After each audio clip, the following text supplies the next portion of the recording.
So our first speaker is Habiba Osman. Thank you very much. It's an honor to have you here, Habiba. Um, Thank you. and yeah, the first question is looking at Malawi. Malawi has very strong constitutional and treaty commitments, yet women still face violence, they still face exclusion. There's a lot of intimidation in the political space. And from your office, that's the Human Rights Commission, you observed the elections. How do you explain the gap between the law and the lived realities of women candidates and voters? And also, I know the commission has had complaints. They received complaints. Do we really see real follow through and accountability, or are we still dealing with systemic silence? And how do we move on from simply documenting these violations to actually preventing them? Thank you, Dion. And just to also pass my solidarity greetings to the distinguished audience online, fellow feminists, legal experts, HRD colleagues, and partners online. Indeed, let me begin by maybe giving a context that Malawi's 2025 election tells a story that resonates far beyond its borders. It's a story of progress, which is also intertwined with persistent inequality. As you had correctly observed, women were the majority at the ballot box, yet they remain the minority on the ballot. This paradox is not unique to Malawi, as you may see from perhaps the other speakers who speak today. It does reflect a regional and global challenge that demands our collective resolve. And so when you consider Malawi, for example, 57% of the registered voters were women, yet only one woman contested for the presidency out of the 20 candidates that we had. And at the parliamentary level as well, we saw that 23% of the candidates were women in the local government races, and the figure actually dropped to 17%. Alarmingly, near half of all the wards had no female candidate at all. And when I think about it, this echoes what UN Women reminds us, that when women lead, societies thrive, but when they are excluded, democracy falters. So while we celebrate that Malawi, possibly out of the African countries that had elections, we noted we had a peaceful election, and we noted that there were no issues, perhaps maybe that we saw in Mozambique and Tanzania. But explaining the legal gap between the strong constitutional and treaty commitments, the strong framework is there for gender equality, and the persistent violence and exclusion still is faced by women primarily. It also explains the deeply entrenched patriarchal social norms that we have. Again, when you look at the factors that are helping to promote these attitudes or these factors, you'd see that our deeply cultural norms in Malawi really are highly patriarchal. Surely this also can be resonated with others, but the traditional beliefs often relegate women to domestic roles and expect them to obey the male authority. So it also manifests even in issues of politics, where there is a significant barrier to women's full participation. The Commission did receive a lot of cases, particularly on issues of intimidation. So we received cases of physical attacks. Women supporters who were supporting political parties were undressed because they were wearing party regalia.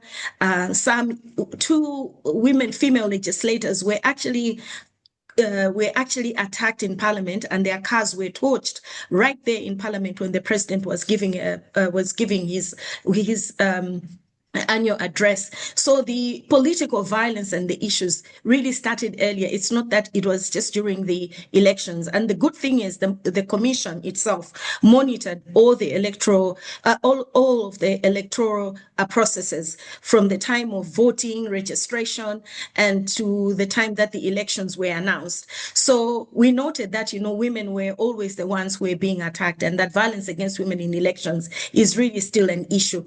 Again, coupled with the fact that there was also issues to do with campaign dynamics. So promises around economic growth and governance also dominated these elections. we've even seen now that we have a new administration that, those ones that have access to power were the ones that are the ones that have been given prominence in the new cabinet. We have only, I think, if I'm not mistaken, we have 4 women in cabinet. Of course, maybe 2 are deputies. So making it a total of around 6, which is really worrying compared to the number of constituencies that Malawi has. We have 229 constituencies. So that gives us a total of perhaps 47%, because some of the disputes that are coming out to court right now are showing also that, certain women, for example, just yesterday, they had results in her constituency have been declared to have had some issues. So harmful practices and educational gaps are still remain. This really limits the participation of women, and lack of resources has manifested itself in these elections. When you think about it, elections are becoming very costly in Africa. So when we want to promote gender equality and to promote women to be candidates, it's going to be very difficult. And we are noticing this in Malawi. We've noted now. And the fragmented allocation of resources, for example, even within the political parties, they are not geared towards assisting women. They are geared towards assisting men. So you can imagine that even vulnerable populations like, women with disabilities cannot even access these platforms or even contest. So the commission really is concerned, despite the fact that we are the enforcers of the Gender Equality Act. We received and observed issues of electoral violence, and also sometimes just the lack of cooperation by the political parties as well as the police also worried us a lot. For example, we engaged the Director of Public Prosecutions to complain, to also give him the status of the cases, but no prosecutions were done. And while we engaged the police as well, we noted that the police also were very reluctant. And I think the police, I have to be honest, were the ones that let everyone down and during the elections. So, there were instances of planned demonstrations where Malawi Electoral Commission was actually being attacked. We had panga wielding individuals, threatening to attack, for example, the Malawi Electoral Commission. Some even vandalized vehicles. So, yes, we have laws in place, but the response of the law enforcement was very concerning. Positively now, I think I can say that we are seeing now some post-mortem platforms taking place. The Malawi judiciary, for example, have come forward to hold a post-election policy dialogue to review cases of vow, and also other stakeholders like UN Women and civil society organizations. So I do hope that, as we go forward, we are going to note maybe some changes, particularly as we position for 2030. Urgently, we definitely need some legal reforms around, gender quotas, because with the trajectory that we are on, we'll not be able to institutionalize and enforce the Gender Equality Act. So enforcing a mandatory gender quota for women, people may argue it's not a good idea, but I do believe that it is important for us to use, just like we've seen perhaps in Namibia, how they've used it. And again, I believe that we also need some, strengthening of our electoral reforms laws to specifically address issues of gender. So I've said we have the Gender Equality Act, the Political Parties Act, but again, these need to be strengthened so that the gender provisions are very can be used to strengthen what is there, the weak capacity strengthening, the weak institutions, and also challenging the social norms, so to speak.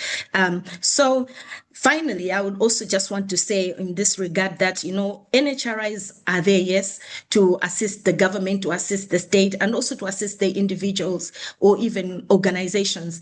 They have an important role to play, particularly when it comes to also monitoring the international obligations that we have ratified or we're signatory to. But more needs to be done, and I hope that I can also be able to share some of my thoughts around moving forward, how we can move the needle forward in terms of regional feminist movement. Thank you.